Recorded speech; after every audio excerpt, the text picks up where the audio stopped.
أعوذ بالله من الشيطان الرجيم.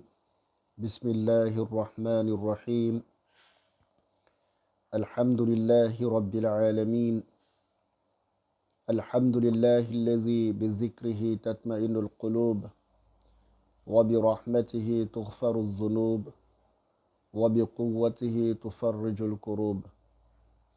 ثم الصلاة والسلام على أشرف الخلق بين الورى حبيبي وحبيب إله العالمين محمد المصطفى صلى الله تعالى عليه وعلى آل بيته الطيبين الطاهرين وأصحابه الأخيار ومن سلك منهجهم إلى يوم الدين. Chers frères, chères sœurs, chers fidèles musulmans, chers membres du groupe Mieux comprendre l'islam, Assalamu alaikum wa rahmatullahi ta'ala wa barakatuhu. Alhamdulillah, nous remercions Allah subhanahu wa ta'ala qui dépasse sa grâce et sa miséricorde a fait de nous des membres de la communauté qu'il qualifie de meilleurs. Face à Allah subhanahu wa ta'ala que nous arrivions à supporter cette lourde responsabilité parce que être un membre de cette communauté engage des responsabilités. Car Allah subhanahu wa ta'ala dit, nous sommes meilleurs pour quelques raisons qui se résument en 3 raisons. Parce que nous ordonnons la piété et nous interdisons le blâmable et nous avons foi en Allah subhanahu wa ta'ala. Face à Allah subhanahu wa ta'ala que nous réussissons à cette mission qu'il nous confie. Alhamdulillah, chers frères, chères sœurs, aujourd'hui nous allons continuer sur les enseignements que nous avons entamés la semaine dernière. Précisément, la semaine dernière, nous avons parlé des différents types d'eau en islam. Parce que pour qu'on puisse se purifier, il faut savoir quels sont les différents types d'eau. Et nous avons résumé ces différents types d'eau comme suit. Premier type d'eau, c'est l'eau qui est pure et purificatrice. Et nous avons donné les conditions de cette eau. Donc, pour celui qui veut pour rappel, il faut se référer à la première vidéo. Et deuxième type d'eau, nous avons dit que c'est une eau qui est pure, mais elle n'est pas purificatrice. Ça veut dire qu'on ne peut pas se purifier avec. Et troisième type d'eau, nous avons dit que c'est une eau qui est impure. Donc aujourd'hui, par la grâce de Dieu, nous allons parler d'un sujet qui est très important, d'un sujet que chacun d'entre nous, étant musulman, nous devons le maîtriser. Nous devons le connaître parfaitement, pas avec de doute. Parce que ce sujet, lorsque nous ne le maîtrisons pas, tout ce que nous accomplissons comme prière, ou tout ce que nous accomplissons comme adoration qui a pour condition de validité la purification, cette adoration est vaine et est caduque. Cela n'est rien d'autre que la grande ablution, qui est appelée souvent par le grand lavage. Vous allez trouver dans certains documents, ils vont dire le grand lavage. Dans d'autres documents, on va dire la grande ablution, pour faire la différence avec la petite ablution ou l'ablution tout simple. Ou certains vont vous dire rose le janab, ça veut dire le lavage de janab. Aujourd'hui, nous allons nous intéresser aux conditions qui obligent la grande ablution. Parce qu'en islam, nous avons des conditions lorsque le musulman se trouve, ou bien lorsque l'être humain ou l'homme se trouve dans l'une de ces conditions, il doit obligatoirement faire la grande ablution. sinon toutes ces prières accomplies sans la grande ablution seront vaines, qu'Allah nous donne la bonne compréhension. La première des choses qui oblige la grande ablution, c'est la conversion. La conversion, c'est-à-dire lorsque un musulman, et un non-musulman plutôt, je m'excuse, se convertit à l'islam. Il n'était pas musulman. Il est resté non-musulman. Peut-être après être pubère, grandi, peut-être 30 ans, 40 ans, ayant constaté que la religion musulmane est une religion de vérité, il décide de devenir musulman. Lorsqu'il prend cette intention, l'une des choses qu'il doit obligatoirement accomplir avant sa toute première prière, c'est d'abord de faire la grande ablution. La grande ablution pour le convertir en islam, les juristes donnent plusieurs raisons. C'est vrai, d'abord il doit se purifier parce qu'il était dans une situation de l'impureté. Parce que tout simplement, l'une des conditions de la grande ablution, nous allons le voir devant, lorsqu'on est pubère, automatiquement, les signes de la puberté exigent la grande ablution.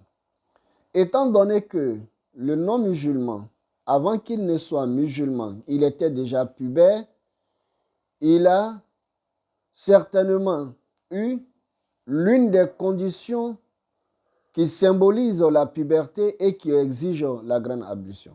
Et voilà pourquoi, de façon systématique, lorsqu'il doit devenir musulman, il doit faire la grande ablution. De deux, les rapports intimes. Quelles que soient les conditions, quelle que soit sa forme, lorsque il y a une relation sexuelle entre deux êtres humains, il est obligatoire de faire la grande ablution. Donc, je vais résumer pour dire là, le rapport sexuel dans toutes ses formes. Qu'Allah nous donne la bonne compréhension. Et de trois, il y a l'éjaculation.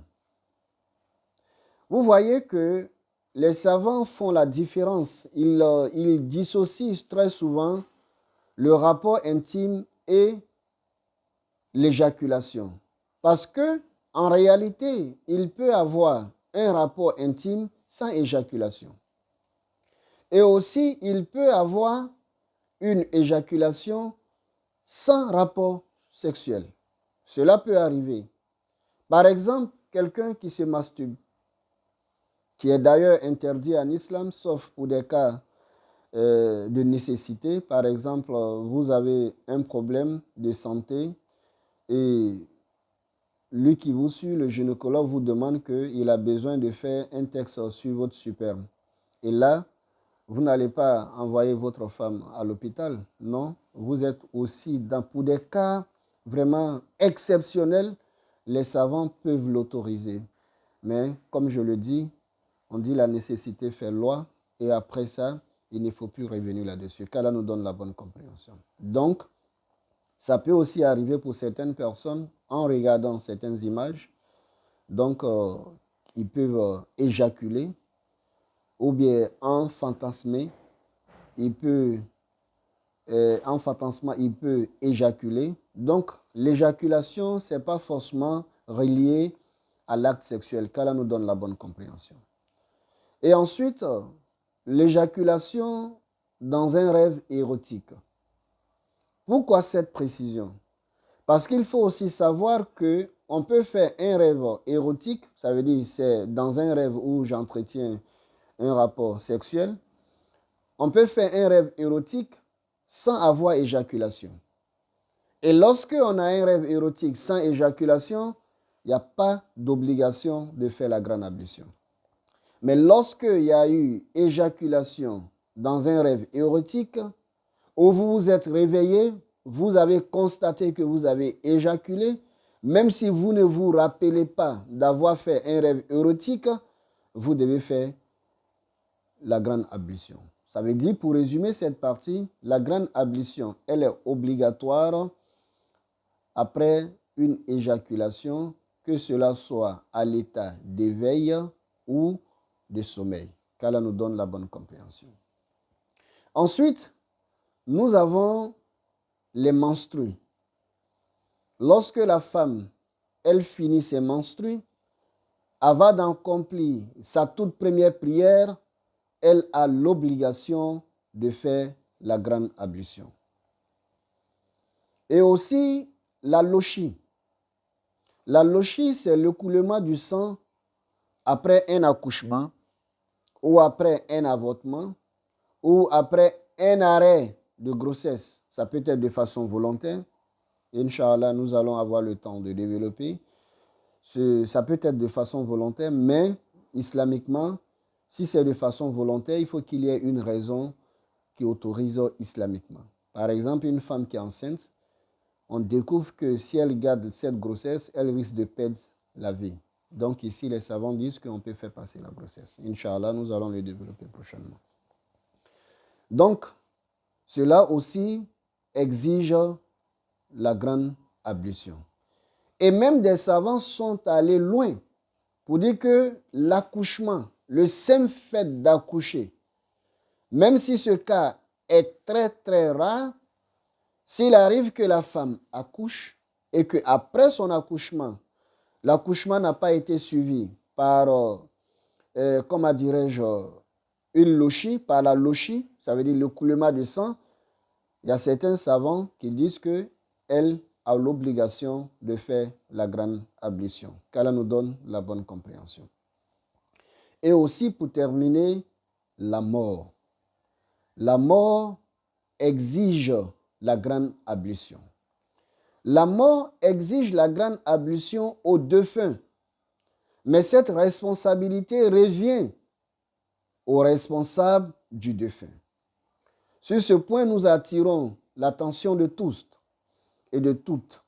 Lorsque vous avez perdu un parent, un proche, une personne pour qui vous êtes le responsable, celui qui doit faire le lavage mortuaire, il faut être sûr que cette personne-là peut faire la grande ablution. Sinon, c'est une lourde responsabilité. Si vous ne faites pas la grande ablution comme indiqué au défunt, vous avez tous péché. Donc, nous attirons aussi l'attention de ceux qui se déclarent ou se proclament de pouvoir faire le lavage mortuaire. Sachez bien que c'est une lourde responsabilité. C'est pas, le plus important n'est pas que j'ai pas peur d'un corps. Non, non, non, c'est pas ça le plus important. Il faut savoir faire. Mais si vous savez que vous ne savez pas faire, il faut demander à être assisté par un oustaz qui va vous dire pour le lavage mortuaire en islam, la partie qui est la grande ablution, voilà comment elle s'est faite. Parce que nous savons bien qu'il y a plusieurs lavages en fait. On lave le défunt avec du savon, on fait... Inch'Allah, nous allons prendre un cours spécial sur le lavage mortuaire, Inch'Allah, qu'Allah nous donne la bonne compréhension. Donc voilà un peu, de manière brève, les conditions qui obligent la grande ablution. Je reprends. 1. La conversion. 2. Le rapport intime dans toutes ses formes. 3. L'éjaculation. 4. L'éjaculation dans un rêve érotique. 5. Les menstrues, que nous appelons généralement les règles. 6. La lochie, qui est l'écoulement du sang après, comment dirais-je, après un accouchement. Et 7. La mort. Mais comme je l'ai souligné, il y a des savants qui disent que s'il arrivait que la femme accouchait et qu'il n'y avait pas le coulement de sang qui suivait l'accouchement, elle avait l'obligation de faire la grande ablution. Qu'Allah nous donne la bonne compréhension de l'islam et qu'il fasse de nous des musulmans sincères et qu'il nous donne l'énergie nécessaire d'avoir le courage d'apprendre notre religion, Inch'Allah. Donc, Inch'Allah, prochainement, nous allons continuer toujours sur les conditions de la grande ablution, c'est-à-dire les conditions de la grande ablution, mais cette fois-ci, ça va être les conditions qui méritent la grande ablution. Qu'Allah nous donne la bonne compréhension. ربنا لا تزغ قلوبنا بعد إذ هديتنا وهب لنا من لدنك رحمة إنك أنت الوهاب سبحان ربك رب العزة عما يصفون وسلام على المرسلين والحمد لله رب العالمين.